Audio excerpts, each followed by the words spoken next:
படுகிறார்கள். இயேசுவின் தாயார் எப்படி கருத்தரித்தார்கள் என்றால் பரிசுத்த ஆவியால் கருத்தரித்தாங்க.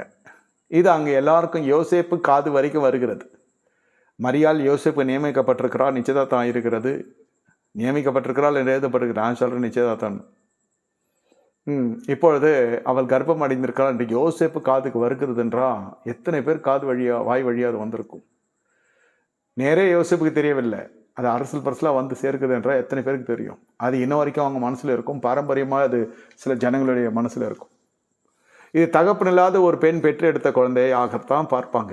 அதாவது கிட்டத்தட்ட அது வேசித்தனத்தினால பிறந்த குழந்தை, தகப்பன் பேர் தெரியல. இப்படி தான் இன்று வரை யூதர்கள் நினைத்து கொண்டிருக்காங்க, பறைசாற்றி கொண்டிருக்கிறாங்க, தர்க்கித்து கொண்டிருக்கிறாங்க, வாக்குவாதம் செய்து கொண்டிருக்கிறாங்க. இதை நான் பல நாடுகளில் நான் சந்திக்கிற பொழுது அவர்கள் இப்படி தான் எங்கிட்டையும் பேசினாங்க. அவரை போய் பெருசாக எடுத்துகிட்டு வரீங்களே அப்படின்ட்டு. எங்கே பார்த்தாலும் அந்த வீதிகள் எல்லாம் அப்படி எழுதி வச்சுருப்பாங்க கெட்ட வார்த்தையில். இப்போவே எப்படி இருக்குன்னா அப்போ எப்படி இருந்திருக்கும்? இந்த குடும்பத்தை அழைக்கலாமா, இந்த குடும்பத்தை அழைக்கலாமா என்று கேட்டால் அழைக்கக்கூடாது என்று யூதர்களை சொல்லியிருப்பாங்க. பாருங்க, சட்ட திட்டங்கள் எல்லாவற்றுக்கும் பிரமாணங்களுக்கு மேலே அவரை அழைப்பேன், அவரையே நான் அழைப்பேன். அவர் தேவன் என்று அழைத்தானோ ஏதோ அற்புதம் நடக்கலாம் இல்லை, அவர் அழைக்கப்படுகிறார். இயேசுவை உலகம் வணங்குகிறது வேற, கிறிஸ்மஸுக்கு, ஈஸ்டருக்கு, குட் ஃப்ரைடேக்கு, நியூ இயருக்கு அப்படி வணங்குறது வேறு. இங்கு கர்த்தரை நீங்கள் இவ்விதமாய் கற்றுக்கொள்ளவில்லையே என்ற சத்திய பிரமாணத்தின் கீழ் நம்முடைய நடைகள் போய்கொண்டிருக்கிறது. அதனுடைய பொருள் என்ன? நீங்கள் இயேசுவை கற்றுக்கொள்ள வேண்டுமே தவிர, சத்தியத்தின் வழியில் சொல்கிறேன், படிப்படியாக நம்முடைய ஆவிக்குரிய வளர்ச்சிகள், வாழ்க்கைகள் எல்லாம் மாறிக்கொண்டிருக்கிறது. அன்று இருந்ததை போல் இன்று இல்லை. சபையும் சொல்கிறேன், மனநிலையும் சரி.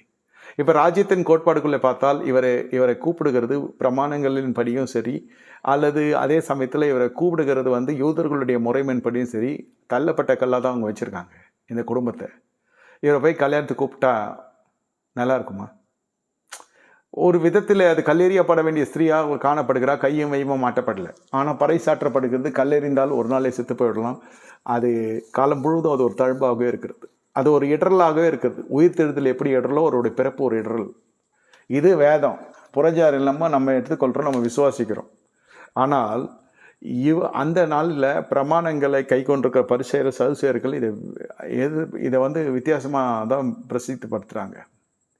இந்த குழந்தையுடைய பிறப்பை வித்தியாசமாக சொன்னாங்க, இதோட வளர்ச்சியை வித்தியாசமாக சொன்னாங்க. ஆனால் குடும்பமும் அவ்வளோ சொல்லிக் கொடுக்கல குடும்பம் இல்லை. இயேசு ஊழியத்துக்கு வருவதற்கு முன்பு அந்த குடும்பம் ஒரு ஏழை வீட்டிலே தச்சனாய் பிறந்தார், அப்படி தான் எழுதப்பட்டிருக்குது. அதுக்கப்புறம் பார்த்தீங்கன்னாக்கா வளர்ச்சி, ஊழியத்தின் வளர்ச்சி, திரள் ஜனங்க போக்குவரத்துமாக இருக்கிறாங்க. அதுக்கப்புறம் வரி வசூலிக்க போதகர் வரி கட்டுக்கிறதுல என்று சொல்லுகிற அளவுக்கு சூழ்நிலை வருகிறது. பாருங்க, அது வருமான வரித்துறை இயேசு பின்னாடி வருகிறதுனா எவ்வளோ பெரிய ஆளாக இருப்பார். ஆரம்பத்தில் என்னமோ தச்சனுடைய வீட்டில் அரண்மனையிலேருந்து சிறைச்சாலைக்கு போனவர்களும் சிறைச்சாலைந்து அரண்மனைக்கும் சிங்காசனுக்கு ஏறினவர்களும் உண்டு. இந்த பிரசங்கிலே வாசிக்கிறோம். இது பாருங்கள், எப்படிப்பட்ட ஒரு அனுபவம், எப்படிப்பட்ட ஒரு வளர்ச்சி, அசூர வளர்ச்சி, இது எப்படிப்பட்ட ஒரு அபிஷேகம் இப்படி போய்கொண்டிருக்கிறது. ஆனால் இந்த மனுஷன் இது எல்லையுமே ஆரம்ப காலம், இதான் முதல் அற்புதம். இயேசுவை அழைக்கிறது அந்த குணசித்திரங்களின் படியும் நடத்தையின் படியும் அது தள்ளப்பட்ட கல். தீட்டான ஒரு பெண்மணி தக்காத வழியில் பிள்ளை பெற்றெடுத்து யோசேப்பை அவளை ஏற்றுக்கொள்ளுகிறார். என்ன விஷயம் தெரில, யோசேப்பு மயங்கி விட்டானோ, மாட்டிக்கொண்டானோ, என்னமோ ஆகிவிட்டான். ஆனால் இவர்களை அழைக்கிறது என்பது எல்லாராலும் ஏற்றுக்கொள்ளப்பட முடியாத ஒரு காரியம். ஏற்றுக்கொள்ளவே பட மாட்டாது. ஏன்னா அந்த சேனத்தில் ஒரு ஆண்டவரும் கிடையாது, ரட்சகரும் கிடையாது, தீர்க்கதரிசியும் கிடையாது. அபிஷேகம் அவர் இருக்கலாம், சீடர்களை அப்போ தான் ஆரம்பிச்சுது. அவர் முதல்ல செஞ்ச ஊழியத்தை அவர் தனிப்பட்ட விதத்தில் பிசாசு ஜெயித்து காண்பித்தார். பிசாசு விலகி தான் போனான், பிசாசு அழிக்கப்படவில்லை. சிலுவை மரத்தில் தான் அவன் தோல்வியை தழுவினான். அப்போ விலகி போன பிசாசு, விவேகமற்ற சீடர்கள், இதுதான் ஊழியமே. தாய் கூட இருக்கிறார், மொத்தமே அவ்வளோதான். ஜனங்களுக்கும் யார் என்னன்னு தெரியாது. இந்த திருமணத்திலிருந்து தான் அறிமுகமே ஆகிறார் அவர். யார் திருமணத்தில்? அந்த மணவாளன் ஒரு திருமணம், அவன் பேரும் எழுதப்படல. அவன் இயேசுவை அழைக்கிறான், பாரபட்சம் இல்லாமல் அழைக்கிறான். யாருன்னா எல்லாம் சொல்லி கொண்டு போகட்டும், நீங்களும் உங்கள் குடும்பமும் வந்துடுங்க. அப்போ தெரியாது, அவர் தீர்க்கதரிசின்னு தெரியாது, அவர் ஒரு மேசியான்னு தெரியாது, ஒன்றும் தெரியாது. யூதரோடு யூதராக அவர் காணப்படுகிறார். சுத்திகரிக்கிற பழக்கம் இருக்கிற ஜனங்கள் வரவழைக்கப்படுகிறாங்க. அவர் இறங்குகிறார். அவர் ஒரு முக்கிய பிரதிநிதியாகலாம் அழைக்கப்படல. அவரும் எல்லாரும் போல தான் அழைக்கப்பட்டார். ஆனால் அழைக்கப்பட்டார். இப்பொழுது இயேசுவை நீங்கள் அப்படி அழைக்க முடியுமா? இது நான் ஊழிய பாதையிலே நான் கடந்து வந்த பாதையிலே நான் அறியப்பட்டிருக்கிற சத்தியம். என் அனுபவத்திலே சிலதை சொல்ல விரும்புகிறேன். எல்லா பிரச்சனைக்கும் அணுகுவாங்க. கர்த்தர் பயன்படுத்துகிறபடினால, அபிஷேகத்தினால இதெல்லாம் சொல்லுவாங்க. அபிஷேகம்லாம் பண்ணி முடிஞ்சு அவங்க வீட்டில் ஒரு அலுவல் நடக்கிற பொழுது பார்த்தீங்கன்னா, அழைப்பு வரும். ஆனால் போனால் அங்கே வேற ஒரு இடத்துல கனம் எல்லாம் வேற ஒரு நபருக்கு போய் கொண்டிருக்கும். நாமம் தரிக்கப்பட்டது, அவ்வளோதான். அங்கே இவர் எனக்கு தெரிந்தவர் என்று சொல்லுறதுக்கு கூட சில பேர்லாம் பயப்படுவாங்க. ஏன்? அது காட்டினா இங்கே உள்நாட்டு பிரச்சனை வந்துடும். பல அரசியல்கள் சர்ச்சைகள்லாம் உங்களுக்கு தெரியும் இல்லையா? இது எனக்கு தெரியாது. அப்போ போக போக போக தான் தெரிந்து கொண்டு அடட இப்படியெல்லாம் நடக்கும்ன்றது. ஏன்? இயேசுக்கு நீ சாட்சியாக நிற்கிற மனுஷன், அற்புதத்தை பெற்ற மனுஷன், என் ஒழித்த சாட்சி சொல்லியிருக்கிறேன், காணிக்கை கொடுத்துருக்கேன், நான் அனுபவிச்சிருக்கேன், நன்மையை அனுபவிச்சிருக்கேன், நான் புசிச்சிருக்கேன், என் ஞான நன்மை நீங்கள் அனுபவிச்சிருக்கீங்க. ஆனால் ஒரு குறிப்பிட்ட இடத்துல ஏன் ஒரு மனுஷனை கண்டு காணாமல் போகிறார்கள்? அடைப்பு கொடுத்தோம், வருவாரும் தெரியல, வந்துட்டாரு. இதெல்லாம் நான் பார்த்த சில சம்பவங்கள். அதுக்கு பின்னாடி சில அரசியல்கள் இருக்குது, அதுக்கு பின்னாடி சில சிங்காசனங்கள், சில உபதேசங்கள், சபை இருக்கிறது, போதகர்கள் இருக்கிறாங்க. இது உள்நாட்டு கலவரங்கள்லாம் நடக்கிறதுக்கு வாய்ப்பு இருக்குன்றது தான் காரணம். இப்போ ஒருத்தரை மட்டம் படுத்தணும், ஒருத்தரை அவமானப்படுத்தணுன்றதுக்கு இல்லை இது காரியம். அவர்களால் தைரியமாக சொல்ல முடியல. நீங்கள் உங்கள் சாப்பாட்டை சாப்பிட்றீங்க, உங்கள் வேலைக்கு போகிறீங்க, உங்கள் சம்பாத்தியம், உங்களுடைய காரியம். அதுக்கப்புறமும் என்னன்னா, this is what demon covering life. இதுதான் பிசாசு சிலருடைய வாழ்க்கையை தன் கடத்தில் எடுத்து வைக்கிறது. ஆபிரகாமுடைய குமாரத்தி 18 ஆண்டு காலமாக கூனியாக இருக்கிறார், ஜெபிக்கவில்லை. இயேசு போகிறார், அந்த கூனியின் ஆவியை அதட்டுகிறார். ஆபிரகாம் குமார்த்தியாக இருக்கிற வரைக்கும் அவளுக்கு ஒரு தலை குனிவு, அவள் சரீர குனிவு எல்லாம் நிமிர முடியல அவளால். இயேசு பார்க்கிறார், ஜெபிக்காத காரியத்துக்கு ஒரு அற்புதம் நடக்கிறது, விடுதலை பெறுகிறார். மற்றவங்களாம் சுகத்தை தேடி ஆயத்தத்தோடு விசுவாசத்தோடையாவது வந்திருப்பாங்க. ஆனால் இயேசு தேடி போகிறார். இயேசு தேடி போகிற பொழுது தெரிந்து கொள்ளுங்கள், நீங்கள் கேளாத ஒரு காரியம் உங்கள் வாழ்க்கையில் நடக்கப் போகிறது. நீங்கள் இயேசுவை தேடி தேடி தேடி அழுத்து போய் விட்டீர்கள். இனி இயேசு வர நாட்டில் உங்களை தேடி வரப்போகிறார். என்னை கேட்டுக்கொண்டிருக்க தேவனோட ஜனமே, பிணங்கள் எழுந்தது. யாராவது ஜெபித்திருப்பாங்களா? இல்லை இயேசு தான் ஜெபித்தாரா? கட்டளையிட்டார். நல்லா புரிந்து கொள்ளுங்க, கட்டளையிட்டார். லாசருவே வெளியே வா, பிதாவே லாசரை அனுப்பும் அப்படியெல்லாம் சொல்ல. லாசருவே வெளியே வா.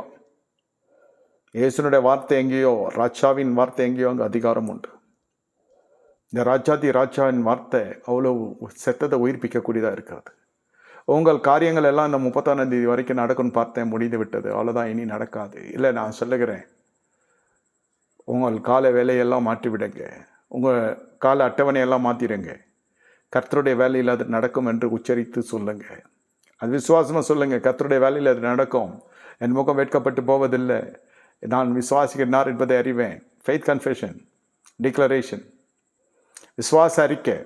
நான் விசுவாசிக்கிறார் என்று அறிவேன். சொல்லிக்கொண்டே இருங்க வாய் வழியா.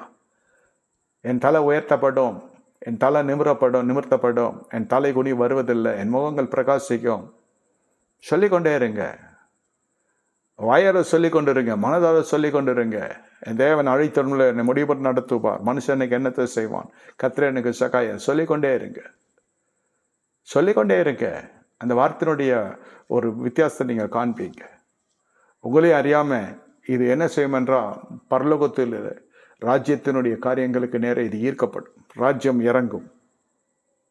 இறங்கும்.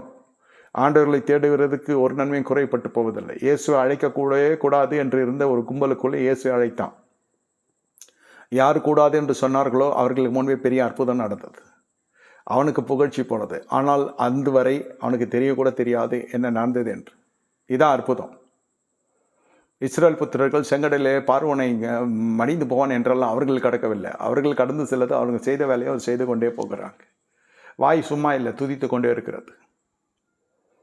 இங்கே பார்த்தா நம்ம அறியாமல் அற்புதம் நடந்து கொண்டு இருக்கிறது. இனி வாயினால் எதை அறிக்கிறோ அது அப்படியே நடக்கும். சிலர்லாம் பார்த்தா ரொம்ப கஷ்டமாக இருக்கும். அவங்க பிள்ளைகளை, தவறு செய்கிற பிள்ளைகளை உயர்த்தி பேசுவாங்க. சில பேர் தவறாக அறியாமல் செய்கிற பசங்களுக்குள்ளே எங்கள் பெற்றோர் நியாயம் தீர்த்து கொண்டே இருப்பாங்க. இது ரொம்ப கஷ்டம், இது உருப்படாது, இது இப்படி தான், அது அப்படி தான். அதை செய்ய வேண்டியதே பெற்றோருடைய கடமை தான், செப்பனிடுறது.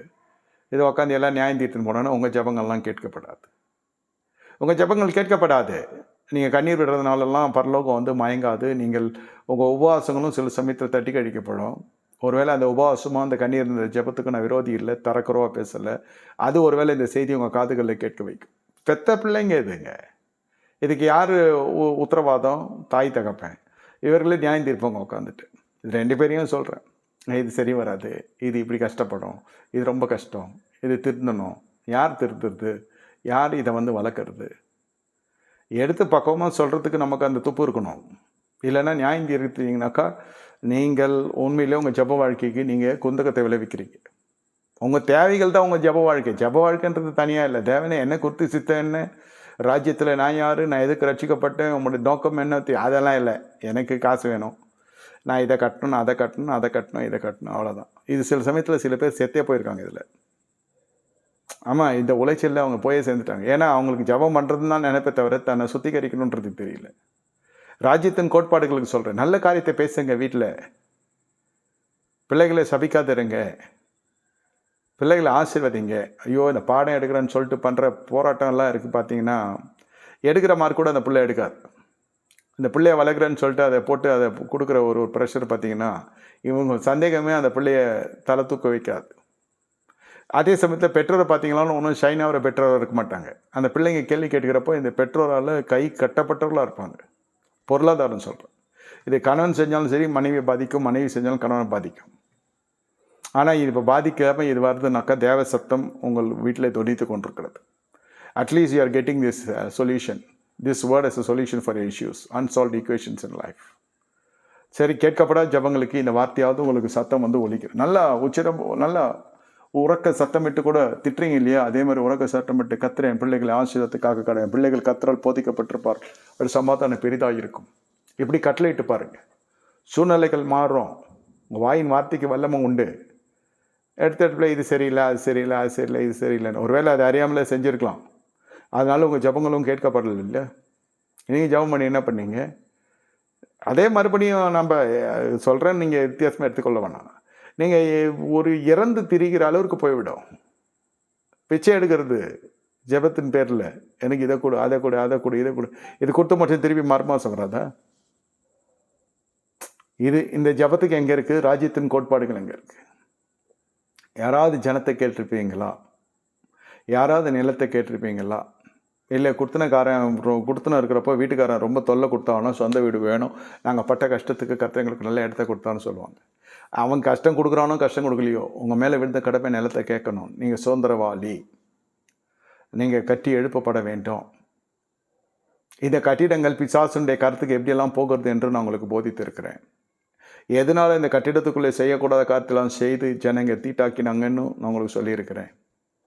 இந்த நாளிலே தெரிந்து கொள்ளுங்க, உங்களுக்கு எதிர்பாராத அதிர்ஷ்டம் நடக்கிறாங்க. உங்கள் வாய் இனி மூடி இருக்கக்கூடாது, வாய் திறக்கணும். நல்ல விஷயத்தை துதிக்கணும், நல்ல விஷயத்தை அறிக்கையிடணும், நல்ல விஷயத்தை கட்டளையிடணும். அப்போ தான் உங்களுக்கு எதிர்பாராத அதிர்ஷ்டங்கள் நடைபெறும். என்னை கர்த்தர் நிச்சயமாக திருமணம் செய்து வைப்பார், கர்த்தர் நிச்சயமாக பிள்ளை கொடுப்பார், ஏற்ற காலத்தில் கர்த்தர் செய்வார். எவ்வளோ வாட்டி ஜெபிச்சிருக்கோம், எத்தனையோ ஊழியக்காரங்க ஜெபிச்சாங்க, வரவன் போகிறலாம் ஜெபிக்கிறாங்க, சொல்கிறதெல்லாம் ஒன்றா தான் இருக்குது, ஆனால் ஒன்றும் நடக்கலை. ஏன் தான் தெரில, இருக்கிற செத்துலான்னு இருக்குது. இந்த வார்த்தையெல்லாம் உங்களுக்கு சில சமயம் உண்மையிலே படுகொலையில் கொண்டு போய்ச்சிரும். கோய்த்து கொள்ள வேண்டாம். இந்த அசௌரியமான காரியங்கள் இல்லை, அவிசுவாசமான வார்த்தைகளை இன்னும் பிசாசு மகிழ பண்ணுகிறீங்க. நாமம் தரிக்கப்பட்டவர்களுக்கும் உங்களுக்கும் இருக்கிற வித்தியாசம் சொல்கிறேன். அவங்களாம் நல்லா இருக்காங்கன்னுவாங்க சில பேர், புறஜாதிகளை பார்த்து சொல்ல நல்லா இருக்காங்கன்னு. இது என்னாலுமே இது தலை தூக்குறதுக்கு கஷ்டம். இதுக்கு என்ன நடக்கணாங்க? புருஷன் பெரிய ராட்சசனாக மாறிடும் இந்த மாதிரிலாம் பேசுகிறவங்களுக்கு, இல்லை பெண் ஜாதி பெரிய ராட்சசியாக மாறிடும். You are going against kingdom laws. ராஜ்யத்தின் சட்டத்துக்கு விரோதமாக போகிறீங்க. சட்டத்துக்கு விரோதமாக போகிற பொழுது என்ன நடக்கிறது? சிறையிருப்பு வருது. பூலோகத்தில் சிறைச்சாலையில் போட்டுடுறாங்க அதிகாரங்களும். அதுபோல் ராஜ்யத்தின் சட்டத்துக்கு விரோதம் போகிறப்போ இந்த சத்ருக்கள் கருத்தில் நம்ம போய் மாட்டிக்கொள்கிறோம். நோய் என்று சத்ரு, கடன் பாரம் என்று சத்ரு, பொருளாதார நெருக்கம் என்ற சத்ரு, எல்லாமே தடைகளாக போய் முடியும். நீ சம்பூர்ணமாக சாப்பிட்டு திருப்பி இந்த வழிநடத்து தேவனாய் கர்த்தர் துதிப்பீர்கள். எனக்கு சம்பூர்ண வாழ்க்கையில் வரும் அப்படி சொல்லி பழகுங்க. குடும்பத்தில் பிள்ளைகளை சபிக்காதிருங்க. அது மிகப்பெரிய ஒரு பொல்லாப்பான காரியம். பிள்ளைகளுடைய எதிர்காலத்தில் நீங்கள் கணிக்காதீங்க. அந்த கணிப்பு கர்த்தர் தருவார். இந்த மாதிரிலாம் பண்ணி கொண்டே இருந்தீங்கன்னா பிள்ளைகளோட நல்ல நாட்களை காணுவதற்கு நீங்கள் இருக்க மாட்டீங்க பூமியில். நான் சபிக்கலை, நான் சொல்கிறேன். உங்கள் ஆயுசு நாட்கள் பூர்ணமாக இருக்கணும். நல்ல வார்த்தையில் பேசி பழகு. கண்களை மூடி கர்த்தர் நோக்கி பார்ப்போமா? கேளாத ஜபங்கள், கேட்காதலே சில நன்மைகள் நடக்கப் போகிறது. ஆண்டவரே, நீ சொன்னதை சொன்ன ஆசீர்வாதியம், அனுகிரகத்தை கட்டளையிடு. நாளை ஆண்டவரே, புதிய மாதம் திறக்கிறது. பரிசுத்தப்படுத்தும். ஆராதனை கலந்து கொள்ள ஜனங்களை ஆயத்தப்படுத்தும். கொண்டு வார். இயேசுன்ற தெளிக்கிறோம். இயேசுவின் நாமத்தில் பிதாவே. ஆம். ஆத்துமாவே கர்த்தரை ஸ்தோத்திரமுள்ள நாமத்தை ஸ்தோத்திரம். ஆத்துமாவே கர்த்தரை ஸ்தோத்திரம். கர்த்தர் செய்த சகல உபகாரம் மறவாதே. ஆம். கர்த்தராகிய இயேசு கிறிஸ்துவின் கிருபையும் பிதாவாகிய தேவனுடைய அன்பும் பரிசுத்த அந்நியனைக்கும் நம் அனைவருக்கும் சதாக்காலம் சில பிரசனோடு இருப்பதாக. ஆமென். ஆமென்.